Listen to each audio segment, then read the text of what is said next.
Hi, everybody. My name is Rita Tanner. I'm a registered social worker, and this presentation is being presented with my colleague, Judith Friesen. She's a clinical counselor and a registered social worker as well. She hasn't joined us yet, probably having some technical issues. So we're going to be talking about grief and loss by suicide. So we're looking at it in the contents of those mourning, those supports in the mourners, and we're talking more about the larger community as well. So we do know that our topic might be sensitive to so many people. So if you do find it sensitive, difficult, if it's triggering, please feel free to reach out to some of the solutions helpline, the 780-743-4357. We also have some resources listed on our PowerPoint slide that you can also use. The Kids Helpline is another great resources, CMHA website, information about her. You could get more information on things like that. We also do have Grief and Loss support group where we provide support for in-group. For question and answer, we do have a Q&A session. We ask that your question, we will be leaving 15 to 10 minutes space after the presentation for anyone who has questions about our services or about our presentation.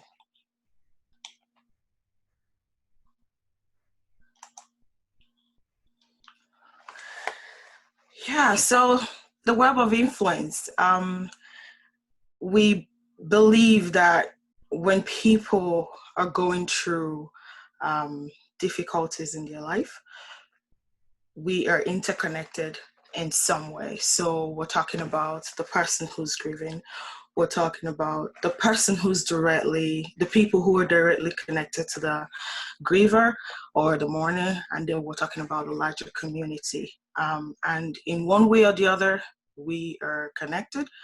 It could be through school, through work, through connection, direct connection as family members.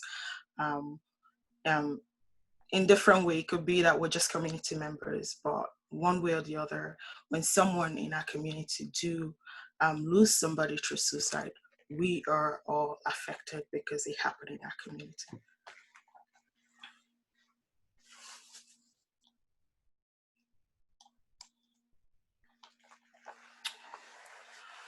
Mourning the loss of someone who suicided, you will go through various ways of suffering. You experience different kind of suffering. So it could be because the person who died is someone significant in your life and brings so much meaning to you and so much meaning to your life that it impacts you, and you just don't have the ability to enjoy things that you previously did enjoy. The parks that both of you go to, the dinner place that both of you used to enjoy, you find it, you kind of lack the zeal to want to participate in any of those things. It can also be because of your experience. You're experiencing a sudden death, usually unexpected traumatic death. It could be because you're shunned by the culture, unwilling to enter the pain of your unique grief. So again, because of suicide related deaths, our culture has kind of set a standard for us on what is expected when someone died by suicide. So you experience different kind of suffering. Sometimes it's memory loss. Sometimes it's you slow down in your grieving. You or suspend grieving at all. You get into that space of difficulty focusing on things that you would want to do or you had you were interested in, and things like that.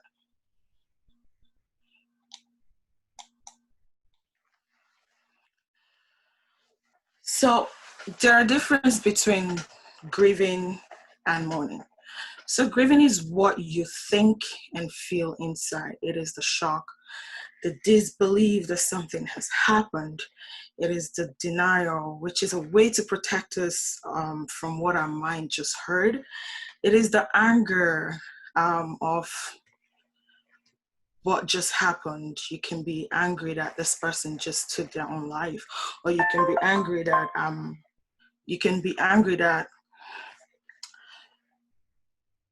your loved one didn't trust you enough to talk to you.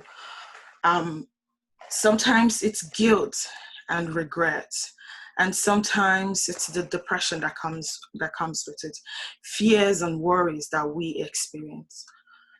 Mourning, on the other hand, is the outward expression of your grief. So when you start finally kind of make a connection to what happened, you're crying, you're sharing memories and talking about your loss, journaling, you're praying, ceremonies, and you'll attend support groups, and making things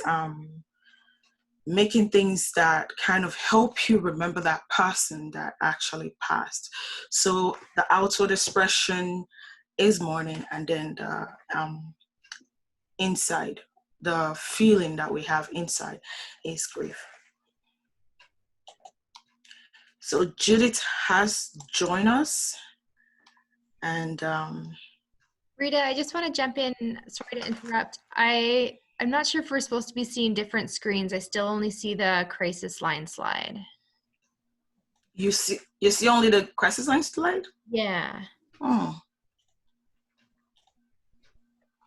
Maybe if you want to try sharing your screen again, it'll advance.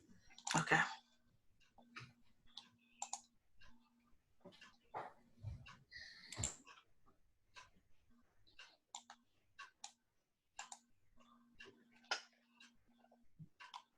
Okay. So sorry I'm late. That's okay. Had trouble getting on.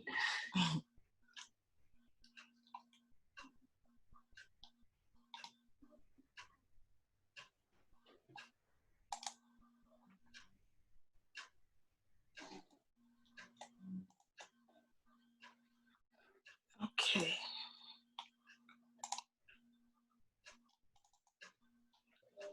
Can you see it now? Oh, there we go. Yeah, Rita, I can see it.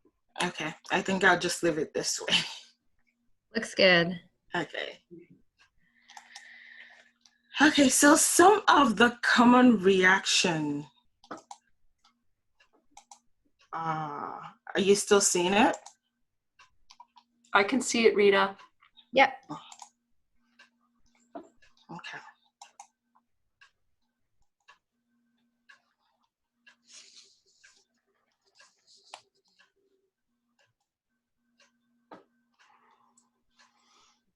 For some reason I thought.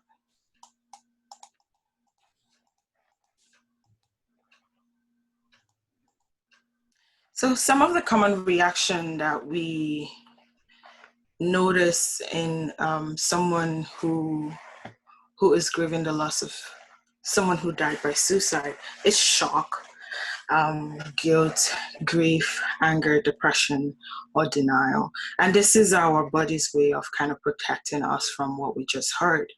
So shock, your body uses the numbness as a buffer to protect you from the pain. Guilt, you can take things personal and you start asking yourself, I should have done this or I should have done that. Having that belief that suicide is preventable. While it is preventable, sometimes we don't have control over how people deal with their own crisis. We experience denial in an effort to avoid pain. Your body tries to acknowledge that something has actually ended. And then you're going through that depression where you kind of feel sad, low energy and things like that. Anger, which is a reaction to secondary emotion. So it can be the underlying fact that you just heard of someone that you care about actually has taken their own life. The effect on the survivors is intense feelings. So those feelings are so intense that you forget that it's not your fault and this was not as a result of your inability to be a good parent or a fit parent. When we lose a child, sometimes we fear, the fear of judgment from people make us think that we are unfit parents, unfit brother, or unfit sister, or unfit or friends who never cared about someone. But in an actual sense, we probably don't know what that person is going through, and we never really. So we would ask ourselves questions and ask ourselves why did it happen, and things like that.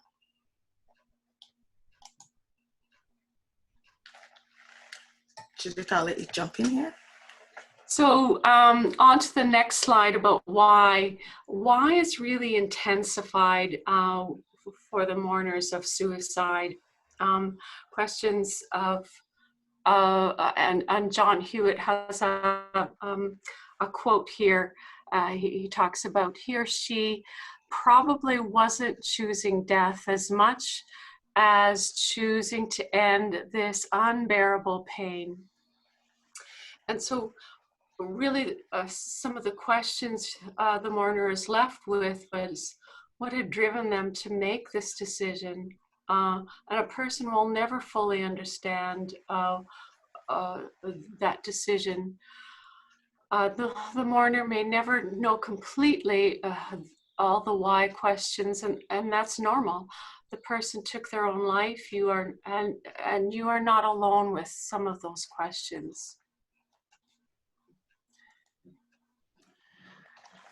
There's this other quote. Gradually, I came to understand that while it may be possible to help someone whose fear is death, there is no guarantee for a person whose fear is life.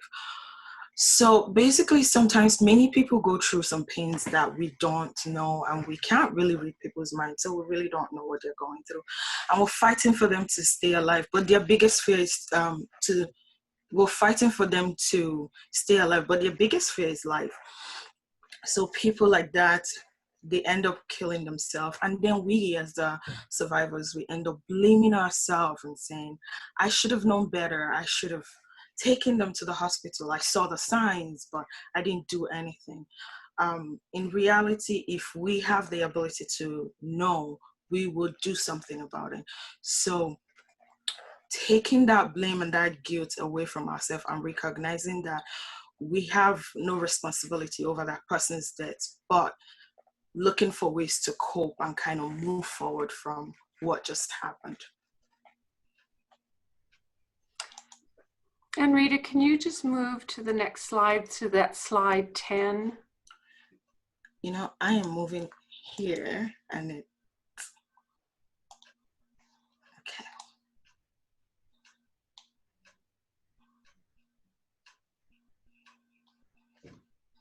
I don't know if the participants can see that next slide. I'm still stuck on common reactions to suicide. Why? That's what I see as well, Judith. Okay.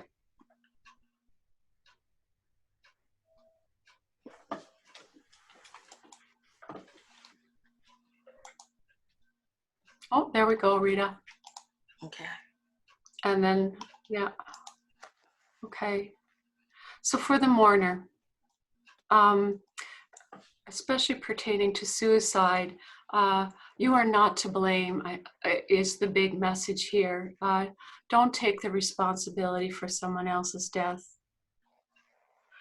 The why question, and it's in relation to these quotes as well, the why question will eventually be less important. And for the two quotes that we just heard, really those two people came came to some sort of integration of the death into their life. And so it becomes less important with the loss of the loved one eventually. The other thing for the mourner is to look for creative ways to remember and make ritual. Some families I've known who during after the death, they released balloons on the deceased birthdays, to lighting candles, to gathering and telling stories. Those rituals are still so important, especially when there's so much stigma or possible stigma surrounding the death. Reach out and understand your grief through reading materials, support groups, and therapists. You and your family might be worried that someone else will suicide, and I think at this time it's really important to gather as a family and talk about this amongst yourselves, offer reassurances with any of the worries that you might have. And so for the mourner continued, if guilt is plaguing you, write down specifically what you feel guilty about. And here you might even want to write a letter to your loved one, just talking about the intensity of your grief, and writing the letter back, offering forgiveness and compassion for yourself. Confronting the reality of life, so often it might feel like it's easy to overlook the good because there's so much worry and anguish connected to the things that you've missed. And so just confronting that reality and looking at taking a balance of both the good and the difficult. And finally, remember, you do not have a choice about or control over your loved one's decision. However, you do have control over how to live your life going forward.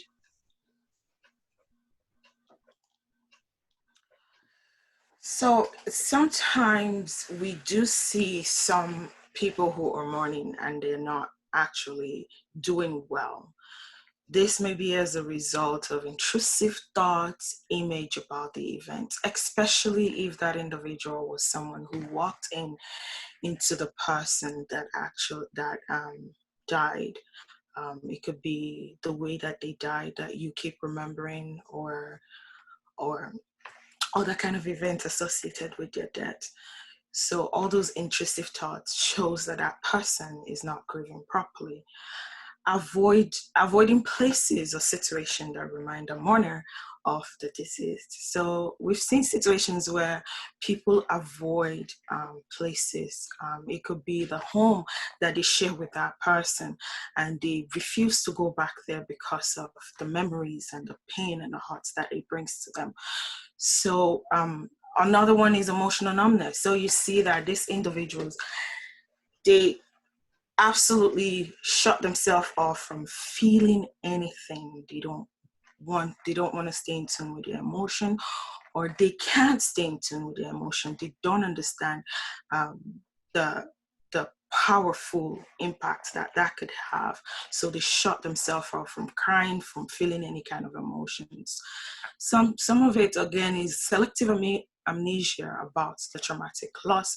So these people the mother will kind of just try to forget about the event as a way of coping with what has happened.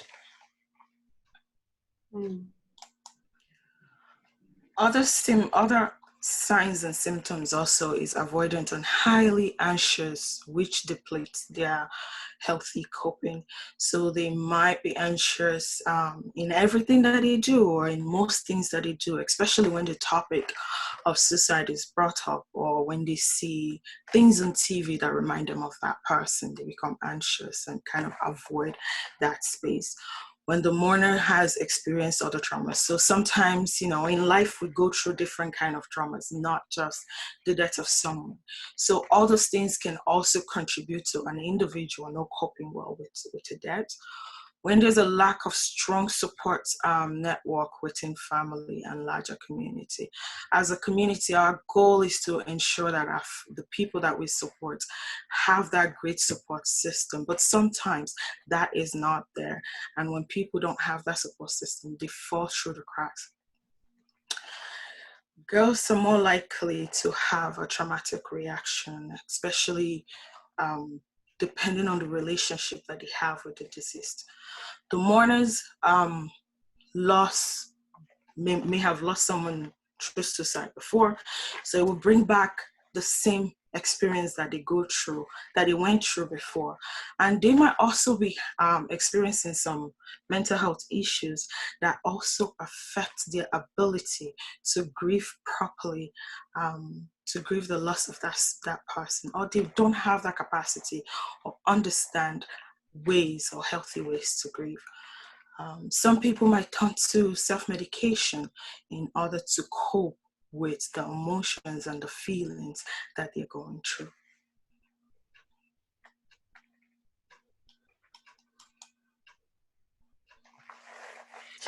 So here we want to turn to understanding your 6 needs of mourning.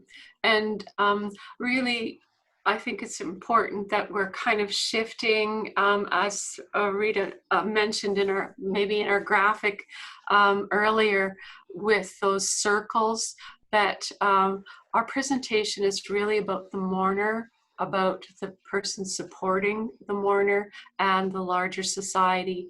And it's in these 6 needs of mourning, it's really about how do we reach out to those people in our life, but how do those people help the mourner to meet these 6 particular needs. So Dr. Alan Wolfett, in his website, he talks about these 6 needs in more length. The first need is accepting the reality of the death. And in Brooke Noel and Pamela Blair's book, I Wasn't Ready to Say Goodbye, they recommend at this stage, as painful as it is, to talk about the cause of death. But because of the stigma, keeping the cause of death a secret will deprive you of the joy of speaking about your loved one and may isolate you from family and friends. So it's difficult. You're faced with the stigma, but keeping it a secret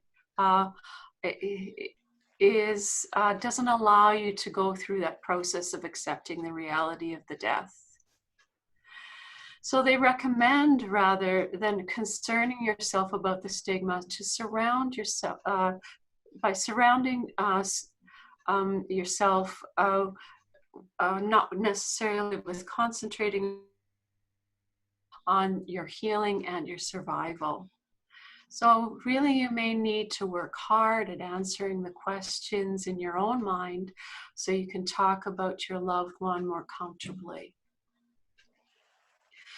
So again, accepting the reality of the loss comes in time. There's shock and denial in loss, and you may accept loss with your head before you accept it with your heart. It is normal to feel the need to push away and deny, but bit by bit you will accept when you are ready. You may discover yourself replaying events surrounding the death. This replay is a vital part of mourning, so be patient and compassionate and ask for help. So the second one is let yourself feel the pain of the loss. As difficult as this is, slowly in small doses, allowing yourself to touch the pain and make an effort to feel that. And Dr. Wolfett states, Feel it before you can heal it. That's a really important part of the grieving process. Unfortunately, our culture tends to encourage the denial of pain through maybe messages like be strong or carry on. Remember, doing well with grief means becoming well acquainted with your pain. So the third need is remembering the person who died. So remembering your loved one, you still have a relationship with that loved one through memory. Some people still dream or visit places that they went to with that person, and even sometimes write letters to that person. One parent even wrote on their deceased Facebook page. So pursuing your relationship and sharing it with others, sharing your past with someone special, allows you to embrace your past and move through with your future. So the fourth one is developing a new self-identity. Our identity changes when somebody dies. From husband and wife, maybe become widow or widower, or from parent, you may become bereaved parent. So you think of yourself differently, and also society may define you as in a different way as well. So roles also change. You may be required to handle what the person who died was responsible for. This can be very hard work. So again, the support of others, allowing you to notice that feeling of dependence and vulnerability and asking for the need for help is so important. And again, in that circle, that circle of influence, that web, it's also important for people who are supporting the bereaved to also reach out and extend, because the bereaved may not want to do that reaching out. Searching for meaning.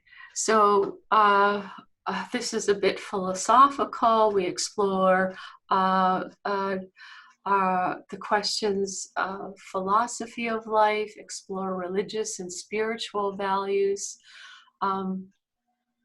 These are all kind of pieces of this, and at times it might feel very empty. But searching for a sense of purpose and spiritual understanding is normal. Expressing this to a good listener gives your heart and head the momentum you may need to get through this process of making meaning. So the sixth need of the mourner is let others help you now and always, no matter what age, no matter how young or old, or what type of relationship you had. To be allowed and encouraged to mourn through community is so important. And Dr. Wolford also suggests they must join with you in seeing grief not as an enemy to be vanquished, but as a necessity to be experienced as a result of having loved. And this may happen even long after the person has, long after the death has occurred.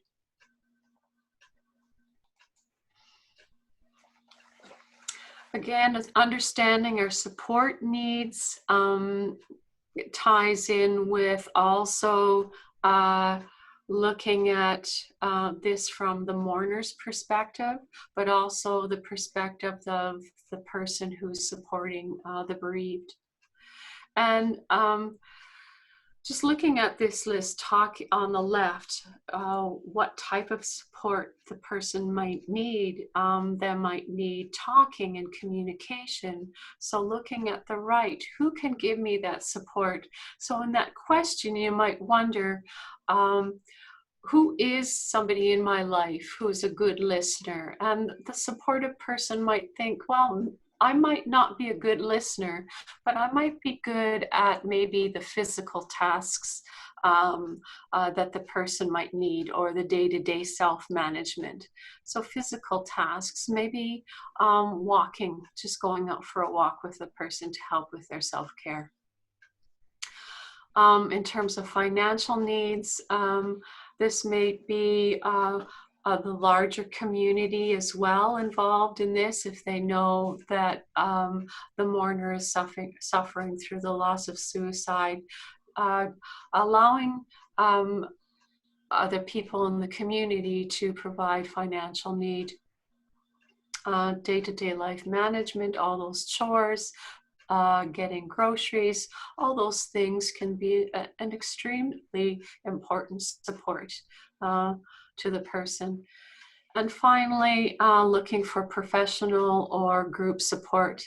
In particular, group support might look like somebody who has lost someone through suicide, who can develop those connections of what you're going through, and really see what your experience may look like that's similar or different than what they've gone through.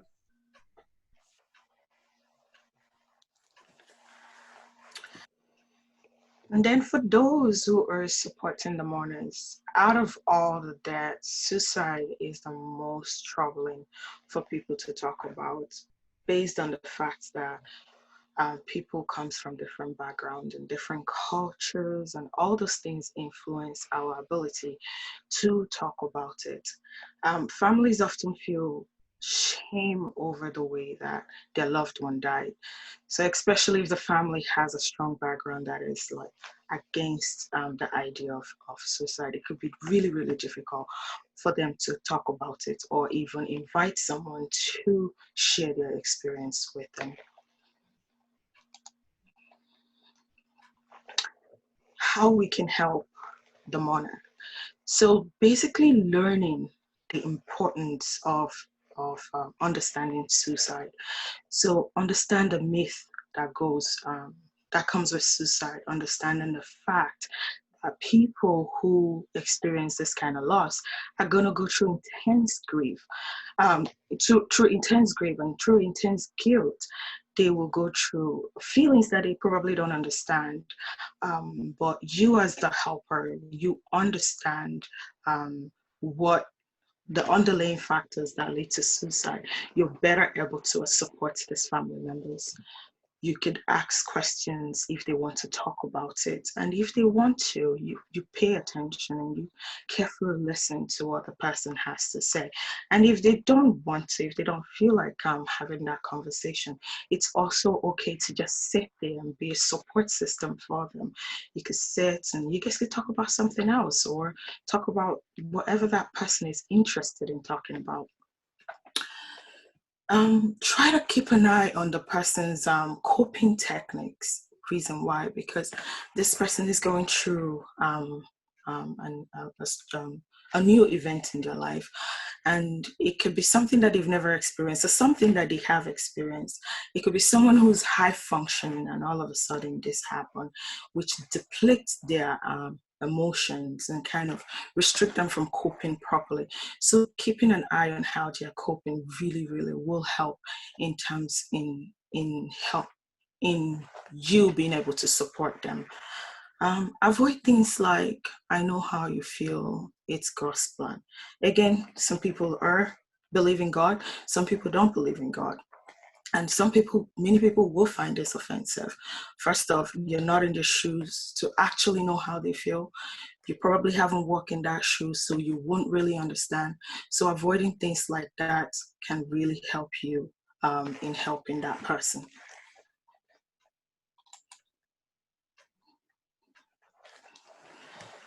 Other ways to support the mourner is, don't try to minimize their feelings or make the person feel better.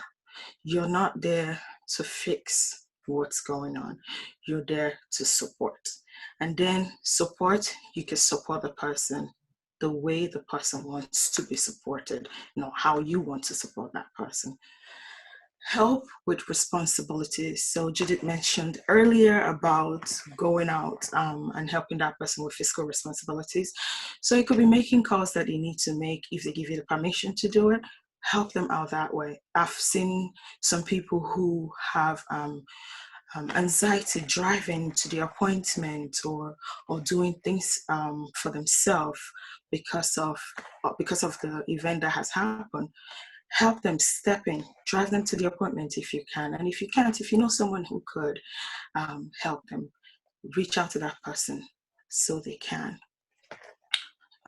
Don't expect the person to reach out to you. Remember that this person just experienced a tragic loss. So the individual is going through a lot. Their mind is all over the place. They're probably not thinking correctly. They are not clear. Their mindsets are not clear. I've seen a situation whereby you went to a condolence visit and the person couldn't even identify that you were there and was angry with you afterwards. So acknowledging that that person at that point in time is probably not thinking clearly, so they will not be reaching out to you. Reach out to them instead and be that support for them. Don't be afraid to say the deceased person's name. And this is really important because when we avoid saying the name, we only make the person who lost that person to feel that it's not okay. But saying that name helps you share memory with that person about their loved ones. So it helps them understand that it's okay to talk about what just happened. Remember, time does not heal all wounds. Everybody would go through grief differently. Grief is different for everybody. Everybody will experience it in different sequence. So some people, it might take years for them to heal, and some people it takes a shorter time for them to heal, depending on their capacity. So it's important to avoid thinking that way, and that when people cry or when people remember their loved ones, not to tell them get over it already, but to be empathetic and understand that it is different for people. Share a meal. If you know the person is someone who like cooking or like enjoying different kind of meal, maybe invite them to share a meal with you and things like that. Avoid judging somebody. We don't know people's shoe. We don't know what they've been through. We don't know what was behind the reason a person killed themselves. Maybe they might be suffering from mental illness. They might be going through intense pain. We don't know what the reasons are. So avoid judging people, but rather be that support that they need.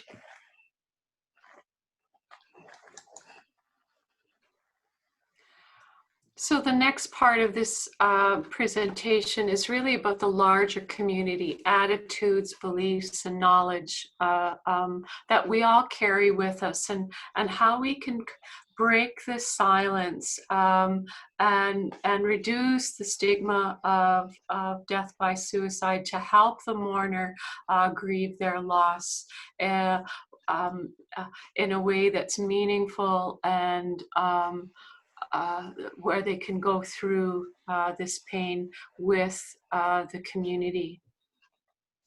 And so in that first slide, that web of influence, as you see, it's the Some Other Solutions graphic there down below on the left.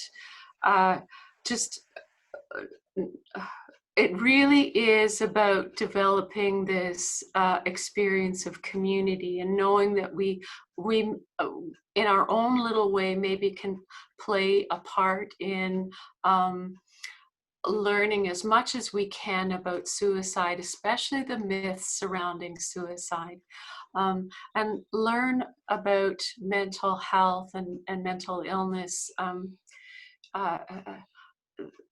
One of I think it was Brooke Noel and Pamela Blair's book, and I Wasn't Ready to Say Goodbye, mentioned that 80% of people who suicide do have mental health or mental illness in their lives. So it's really important to identify and know a little bit more about what they might have been going through and the pain that they might have been going through in their life. And again, especially now with the Mental Health Foundation doing this week-long Breaking the Silence, it's a possibility to make your voice known and pledge to walk for someone or to walk for yourself, to give get that information out there, that mental health matters. And confront your own discomfort and be aware of your own attitudes and beliefs around suicide. And so it might feel really awkward, and to kind of have a plan ahead of time, to know what does suicide mean to me? What are my beliefs? What are my attitudes towards it? And just to kind of create awareness of sitting with that, so that when you're faced with this, you can be a support to the mourner or to yourself in those times of need, and spreading the awareness. And again, this slide is for us all in that web of influence. Examining our beliefs will impact our actions and our relationship with the mourner. So on the right, you see beliefs, behavior, results, and that arrow moving to results. So really what it's saying is our core beliefs, our beliefs about what,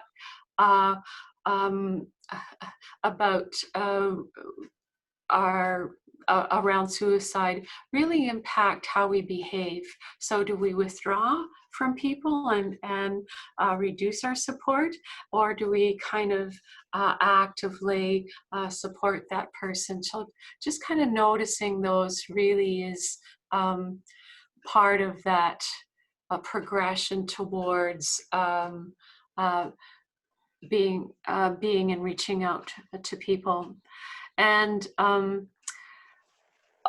in this website called Grief Speaks, so this is an international website. It's the woman who writes about her own experience with her son suiciding, lists these myths about that she came across. And so she identifies these following myths. Grief following suicide is always pathological or complicated grief. We can always determine the whys of suicide. All suicide survivors feel guilty. Only certain types of people complete suicide. Only crazy people complete suicide. Suicide is inherited and runs in the family. You should move away from suicide grief, not toward it. Tears mean you are weak or lack faith. You should try not to think about the person who died on holidays, anniversaries, and birthdays. The goal should be to get over your grief and move on as quickly as possible. No one can help you with your grief. Once you reconcile your grief, it will never return. And so these are myths that she outlines. There's certainly more myths out there, and some things that we just need to kind of sit on and think about. What are our sort of beliefs and that impact how we act? And so that's the end of our formal presentation. So now we will welcome any questions that you may have.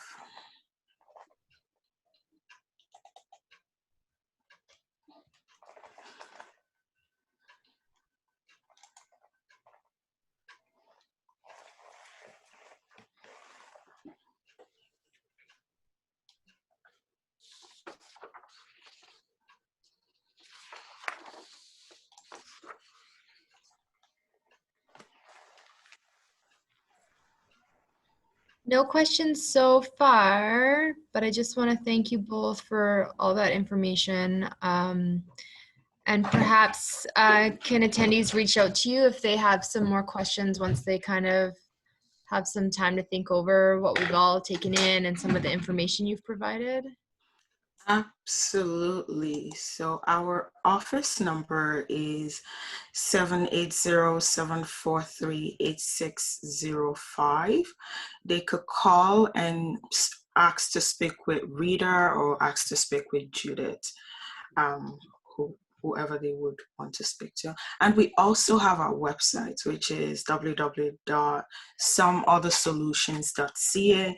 We do have more information on what kind of services that we provide to our communities and any kind of resources that they may have. Like I mentioned earlier, we have the crisis line as well that do provide emotional support and help people de-escalate the crisis that they're going through.